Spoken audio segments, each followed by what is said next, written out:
Varicose wine సమస్యతో బాధపడుతున్నారు. Best చికిత్సను అందించే భారతదేశంలోని ఏకైక హాస్పిటల్ ఆవిస్. మాఘమాసంలో పౌర్ణమి నాడు సముద్ర స్నానం చేస్తే చాలా విశేషమైన ఫలప్రదం అని చెప్తూ ఈ విశేషాన్ని చెప్తున్నారనమాట. మాఘం స్నానాలకు ప్రసిద్ధి ముందు చెప్పిన సంగతే.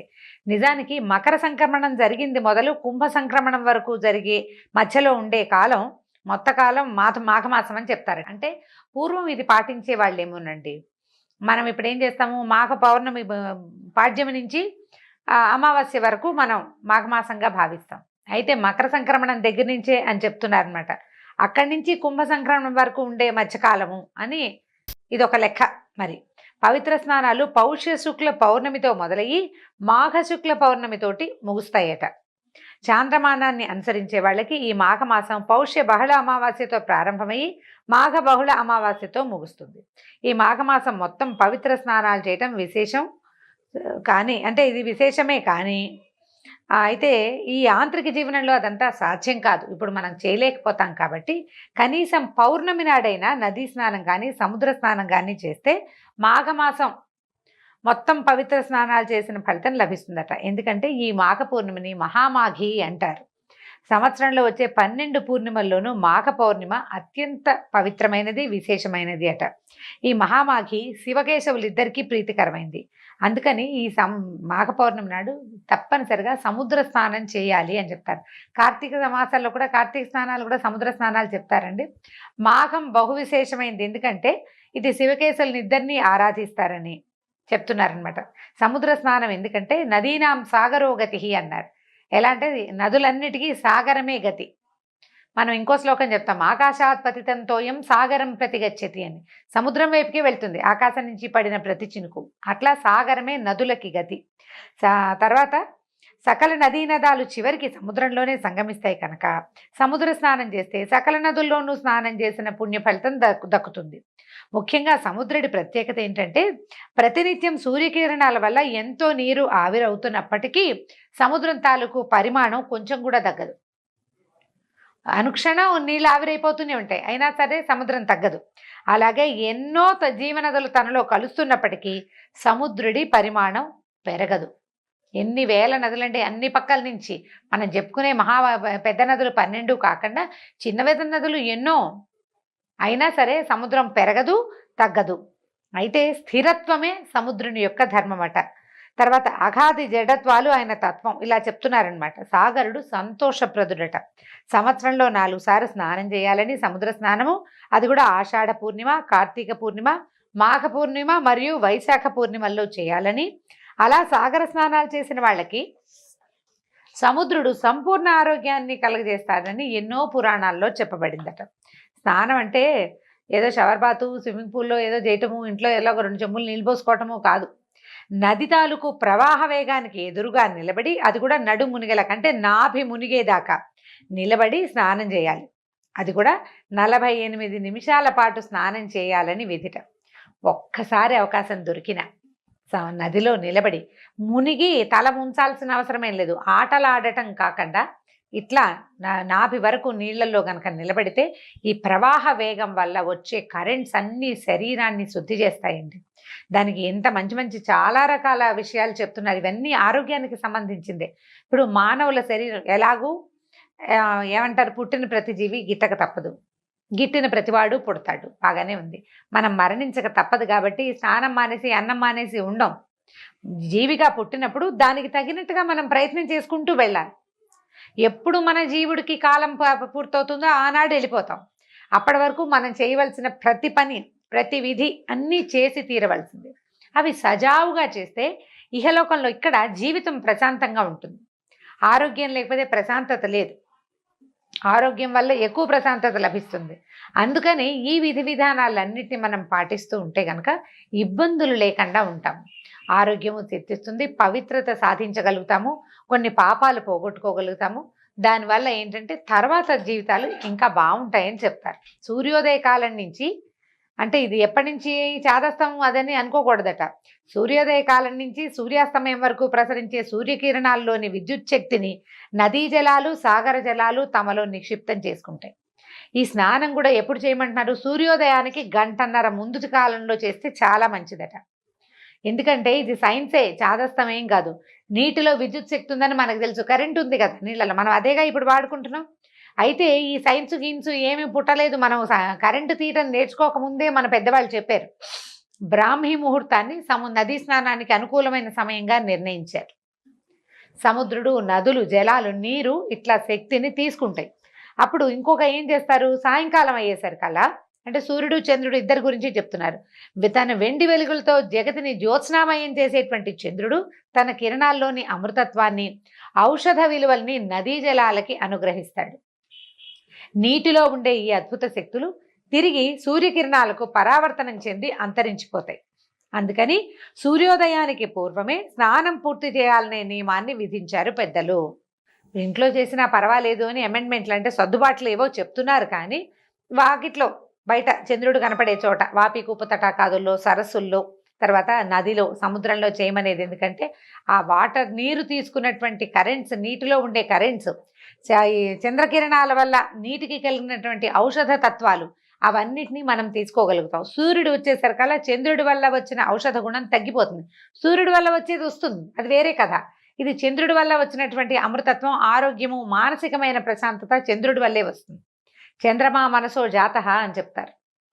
చంద్రుడు మనఃకారకుడు, మనసు నుంచి పుట్టాడు, మనఃకారకుడు.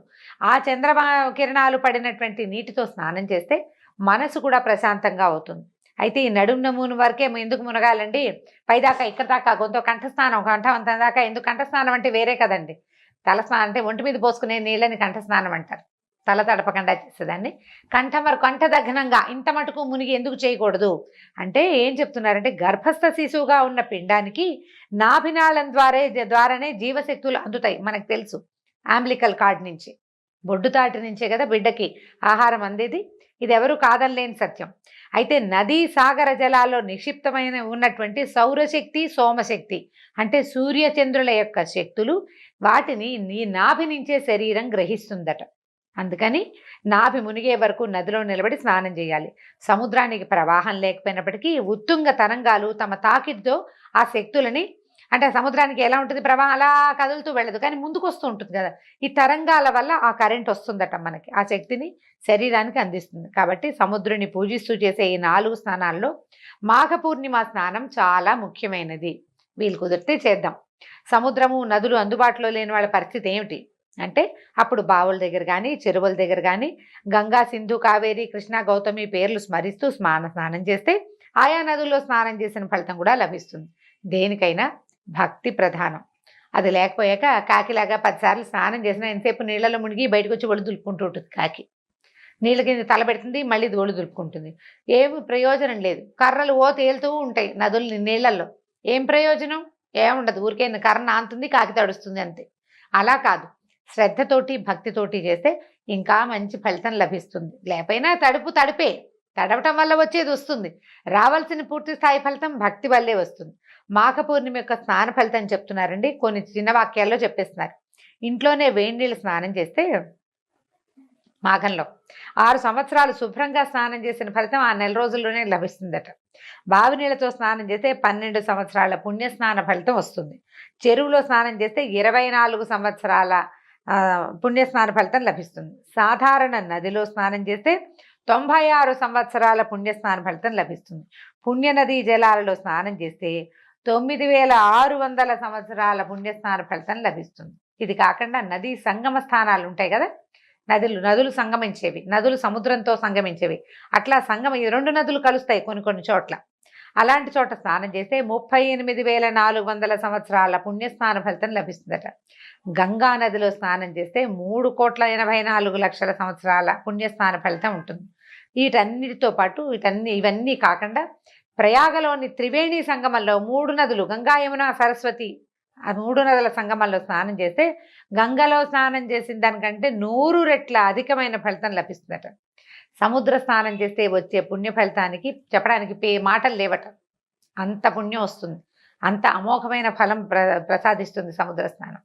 ఈ మాఘమాసం మొత్తం పవిత్ర స్నానాలు చేయడానికి వీలు కుదరకపోతే చివరి 3 రోజులైనా స్నానం చేసి పవిత్ర స్నానం చేస్తే మంచి ఫలితాన్ని పొందొచ్చు. ఈ చివరి 3 రోజుల స్నానాల్ని, అంటే పౌర్ణమి, త్రయోదశి, చతుర్దశి, పౌర్ణమి కదా, అమావాస్య, చతుర్దశి త్రయోదశి అన్నమాట. పౌర్ణమి వెళ్ళిపోయిన తర్వాత చివరి రోజులు ఇంకా 3 రోజుల్లో నెల ముగిసిపోతుంది అనగా చేస్తే అంత్యపుష్కరిణి స్నానం అంటారట దీన్ని. అప్పుడు ఆ ఫలితం లభిస్తుంది. సాధారణ స్నానం శరీర మలినాల్ని పోగొడితే, మాఘమాసం మనసులోని మాలిన్యాన్ని పోగొట్టి మాధవుని సన్నిధికి చేర్చే స్నానంగా పరిణమిస్తుంది.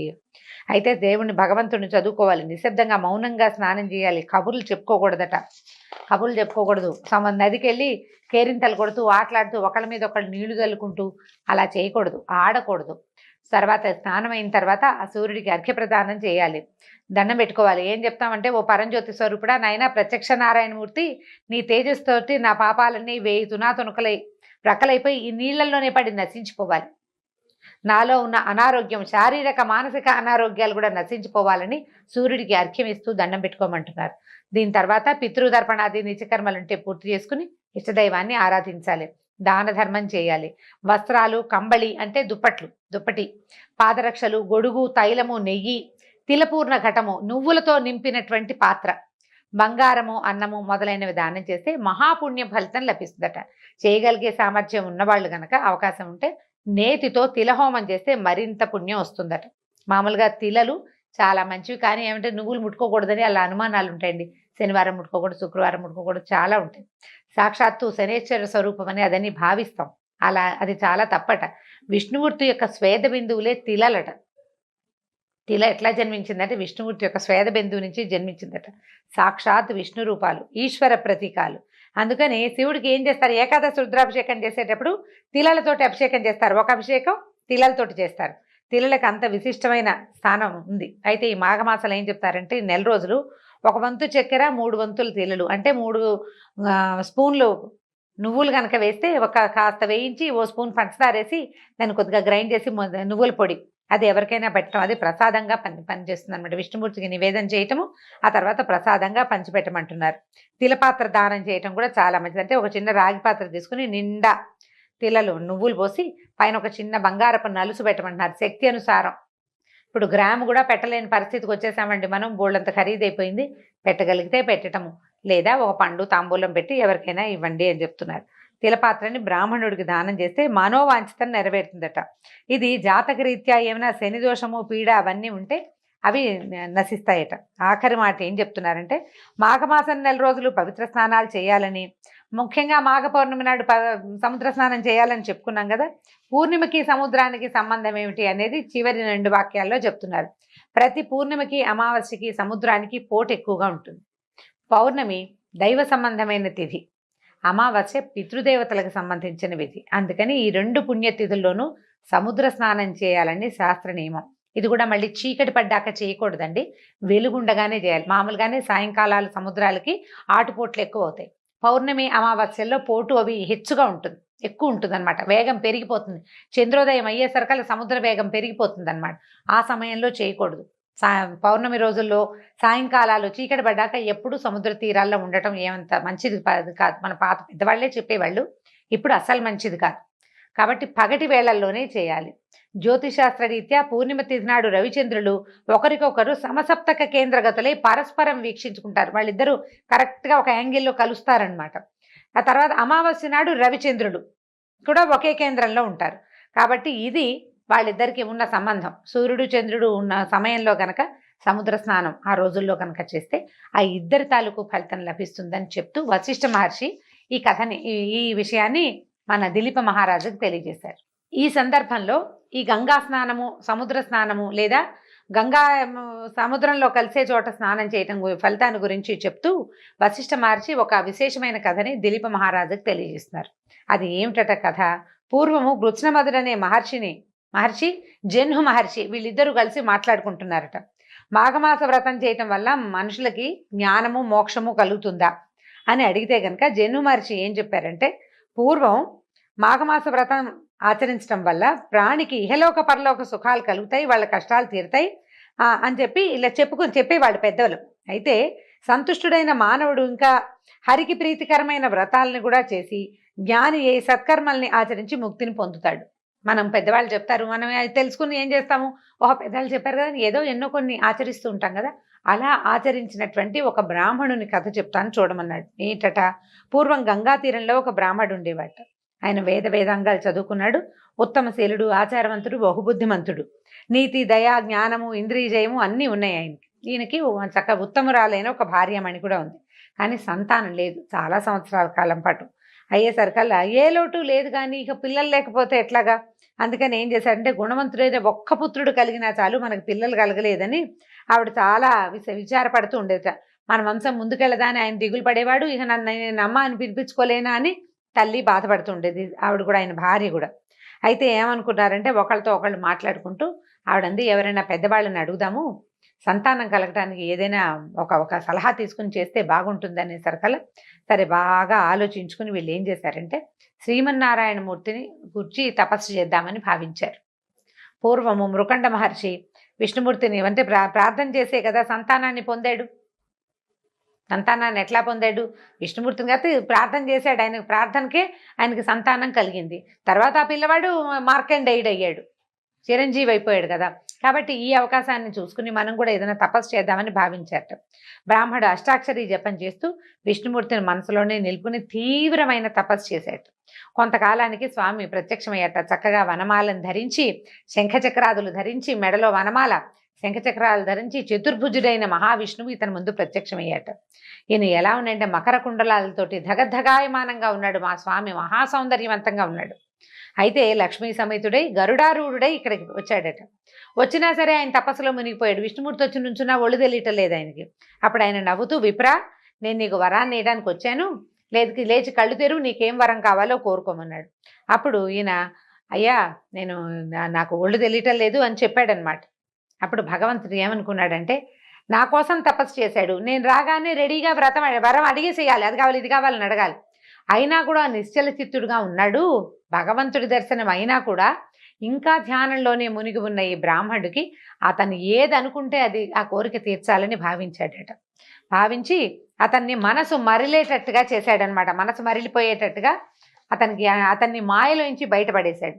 ఈ భగవంతుడిని సాక్షాత్కరించినటువంటి విష్ణుమూర్తిని చూసేసరికి ఆ బ్రాహ్మణుడు ఎన్నో స్తోత్రాలు చేశాడు, ఎన్ని శ్లోకాలో చేశాడు, ప్రదక్షిణాలు చేశాడు, ప్రదక్షిణ నమస్కారం చేశాడు, పాదాలు పట్టి వదల్లేదు. స్వామి, ఇంత సులువుగా ప్రత్యక్షం అవుతావని అనుకోలేదు అని చాలా పరిపరి విధాలా ప్రార్థించాడు.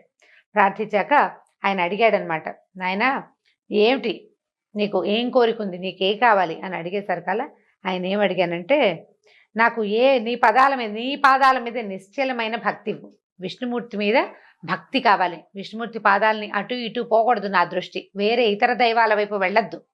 భగవంతుని పట్ల భక్తి నీవు మొదటిది. తర్వాత ఏమో ఇహలోకంలో పరలోకంలో కూడా సద్గతికి కారణమైన పుత్ర సంతానాన్ని ఇచ్చి నాకు ముక్తిని ప్రసాదించు. నాకు గనక సంతానం కలకపోతే నాతో పాటు నా పితృదేవతలు కూడా మలమల మాడిపోతారు, అన్నోదకాలకి ఉండవు, నాకు అన్నోదకాలు ఉండవు, పితృదేవతలకి ఉదకాలు ఉండవు అని అడిగాడు. అడిగేసరికల్లా ఈయన ఏమన్నాడు, నువ్వు కోరినట్టే వరం ఇచ్చాను, నువ్వు చేసిన స్తోత్రం ఎవరైతే చదువుతారో వాళ్ళకు కూడా నీకు ఇచ్చిన వరము వాళ్ళకు కూడా ఇచ్చినట్టే అంత చక్కటి స్తోత్రం చేసావని ఆయన మెచ్చుకున్నాడు. అష్టోత్తర శతనామాలు చెప్పాడట బ్రాహ్మడు. సరే చెప్పి విష్ణుమూర్తి అంతర్ధానమైపోయాడు. ఈయన చాలాగా అమ్మయ్య పోగొట్టుకున్న సొమ్ము దొరికిన వాడికి వచ్చినంత సంతోషం వచ్చిందట బ్రాహ్మడికి. ఇక్కడి నుంచి ఈ తపోభూమి నుంచి గబగబా ఇంటికి వెళ్ళిపోయాడు. కొంతకాలానికి ఆయన భార్య గర్భవతి అయింది. ఒక కుమారుడు కన్నాడు, పుట్టాడు. ఎంత చక్కటి వాడోట. పిల్లాడు ఎక్కువగా ఏడ్చేవాడు కూడా కాదు, బహుబుద్ధిమంతుడైన పిల్లవాడు. కాస్తంత 2 ఏళ్ళు 2వ ఏడు వచ్చింది, సంవత్సరం నిండి 2వ ఏడు వస్తే ఒకనాడు నారద మహర్షి వీళ్ళ ఇంటికి వచ్చారట. అయితే ఈ పిల్లాడు కొంచెం అప్పుడే తప్పటడుగులు వేస్తున్నాడు, కొద్దిగా అత్త తాత అంటున్నాడు. నారద మహర్షి పాదాలకు నమస్కారం చేసేసరికి ఆయన పిల్లాడిని ఇట్లా దగ్గరికి తీసుకుని, వీడు ఆయుర్దాయం 12 ఏళ్ళేరా నాయన అని చెప్పాడట. పిల్లాడు 12 ఏళ్ళే బతుకుతాడని చెప్పేసరికి నిర్ఘాంతపోయారు బ్రాహ్మడు భార్య. లేక పుట్టిన పిల్లాడు విష్ణుమూర్తిని ప్రార్థించి తపస్సు చేస్తే ఆయనంతటా ఆయన వరం ఇచ్చాడు. నీ మనసులో ఏదుందో అది నీకు ఇచ్చేస్తానన్నాడు. ఆ ఇచ్చేసిన వరం అల్పాయుష్కుడైన కొడుకైపోయాడే అని ఎంతో ఏడ్చారు. చాలా దుఃఖం. అన్నం సహించేది కాదట. ఎప్పుడూ విచారమగ్నులుగా ఉండేవాళ్ళు. అయితే కొన్నాళ్ళకి ఏమనిపించిందంటే, నేను ఇంత తపస్సు చేసి పిల్లాన్ని పొందితే చివరికి వీడు ఇలాగే ఉంటాడు, విద్యాభ్యాసం చదువు కూడా పూర్తవదు. 8 ఏళ్లకు ఒడుగు చేసి చదువుకు పంపిస్తాము, చదువు ఎక్కడ పూర్తవుతుంది, 12 ఏళ్ళకి అవ్వదు కదా.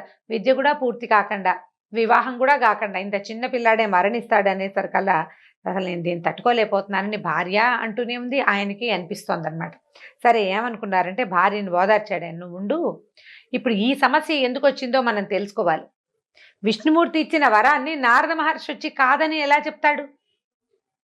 కాబట్టి మళ్ళీ ఏం చేద్దామంటే, ఎవరైనా సరే పుట్టాక మరణించక తప్పదు, ఇవాళ కాకపోతే రేపు.